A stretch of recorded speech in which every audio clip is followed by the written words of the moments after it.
China Business Network.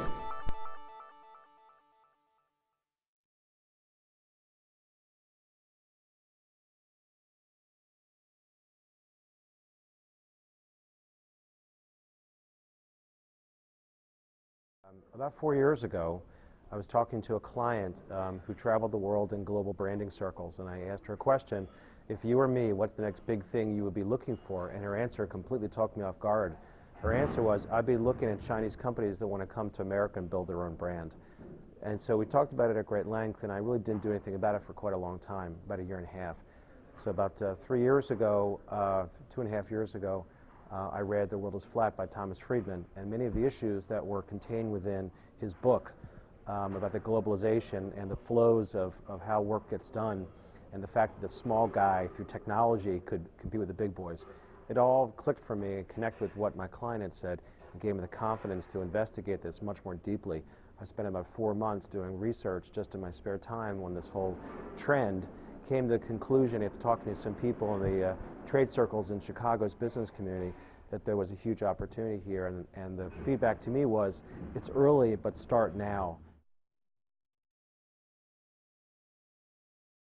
I had no clue. Yeah, obviously, China is a massive country. There are tens and hundreds of thousands of companies. There are dozens of cities. We didn't even know where to start. And so we broke it down initially by industry, by revenue size, and by geography. We also were looking for intermediaries, for alliance partners. So we actually started with the alliance partners, advertising agencies, management consulting firms, investment bankers, anybody who we thought could connect us, government connections we had in Chicago that connect us to government in China. And so it took about 3 or 4 months to develop, in effect, a group of companies to visit in about 7 cities. And eventually that led us to individual companies that we then started to talk with. June 2007, spent about 2 weeks, went to about 7 cities. We were part of a delegation from a group here in Chicago called the Zhejiang Chamber of Commerce for the U.S. And the gentleman, Dr. Wang, who lives here in Chicago, who runs that group, is extraordinarily well connected all throughout the province of Zhejiang, which is where many of the first privately held companies in China are based. So the cities of Wenzhou and Ningbo and so on and so forth. And so he arranged a whole delegation, and then gradually we started to be introduced to specific companies that we had high-level meetings with. Now, in addition, we also had our own meetings with those intermediaries in Shanghai and Beijing and a variety of places. We also went to visit, and on that first trip, a huge company in Suzhou that is the largest manufacturer of vacuum cleaners in the world. They're about a $300 million company. This is 2 years ago. And so we spent about 3.5 hours with the CEO of that company. Very abruptly, it was a connection from a Chinese gentleman here in Chicago who made one phone call and said, take a meeting with these guys. We called him up and said, could we come meet with you? And he said, yes, can you be here at 4 o'clock? And we were in a different city. So we stopped what we were doing. We hightailed it, got a bus, then got a cab, and showed up at 3:30 on his front door. It was unbelievable. This would never happen in the U.S., ever, ever, ever. In the absence of hard fact evidence that you have the formula and the plan and you've done this, very, very few of these companies will actually sign a check and get started. They all will tell you, I'm thinking about this, it's what I want to do, but I'm not sure, I'm studying it further, get back to me, and so on and so forth. At the end of the day, what they're looking for is a pathway to replicate, because Chinese business have mastered the sort of the reverse engineering and then step and repeating, but they take that in terms of process. The second of which is Chinese business owners are reluctant, I think this is a cultural thing, to invest in professional service. Now that's not just what I do, that is lawyers and accountants and insurance guys, and they invest in hard assets, people, factories, machinery, raw materials, because they make hard goods, then they negotiate a price, and their world is wrapped around hard, tangible things. When it comes down to advice, it's, in my opinion, a cultural blind spot.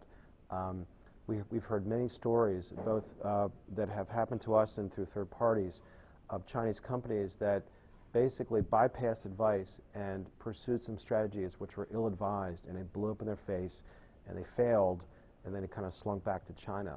The third of which is We started out with a message which is, I can build you a brand for America or for the West.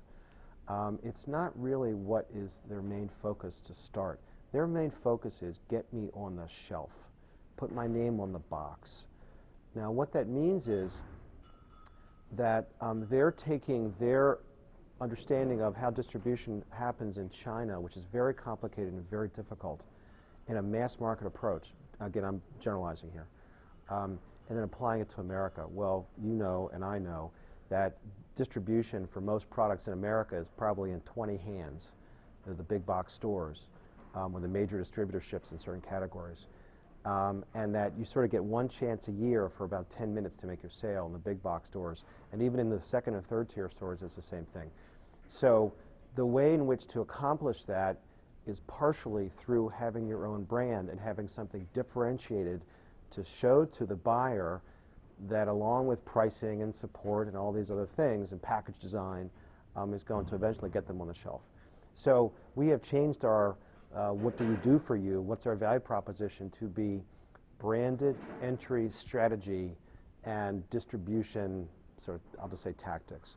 So it's getting you on the shelf with your name on the box. Again, I'm oversimplifying. These are not the words I use, but that's about the message. So the sales and distribution component is as important as the brand. That was a gigantic shift in message and approach probably about a year and a half ago. This is not Interbrand serving Lenovo or serving Haier, the $20 billion behemoths. This is the coterie of 20,000 companies whose revenues are between 50 or 100 million up to, let's say, 2 billion. One of the facts that we learned through one of our investment banking strategic alliance partners in Beijing is they track 10,000 companies that fit generally this profile.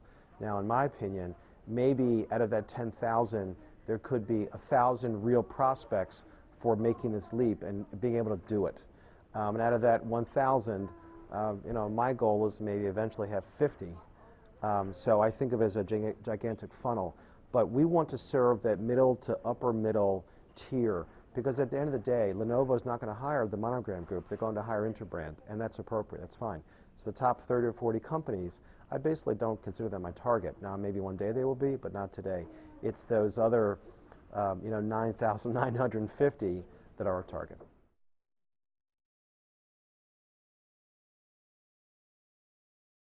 They tend to make decisions that are much more short-term, and that plays into profit. They're short-term profit chasers. And so I may say, you should be doing this for the long term, but if they're making a bunch of money through real estate as opposed to their core business, they won't listen to me. It's only when the real estate market dies or the stock market dies. 2 years ago, the stock market in Shanghai was exploding. They don't want to hear from me because they're making a ton of money buying other stocks on the Shanghai Stock Exchange. Well, that market died, the real estate market died. They were also investing in real estate projects. That all died. So then they say, okay, what am I left with? A company where I'm an OEM. And if I'm making 6% on my product and I'm selling it for $4 and it sells on retail at $35, a few of these guys are going to be very upset about that and finally decide that they're going to do something about it.